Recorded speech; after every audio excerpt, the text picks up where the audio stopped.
है मेरा next view अजवा city, आप देख रहे होंगे। और ये देखिए मुख्तलिफ पार्क है, मोहल्ला लिखा है, रहमत लिखा है, और ये आप देख रहे हैं। और अब मैं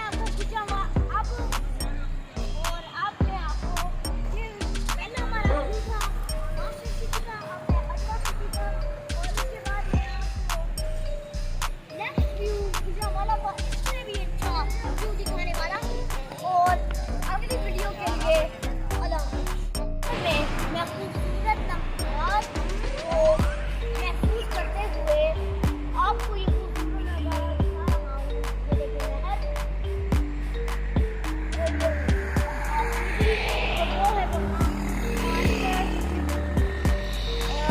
आप यकीन करता हूँ कि आपको ये लम्हा पसंद आए होंगे।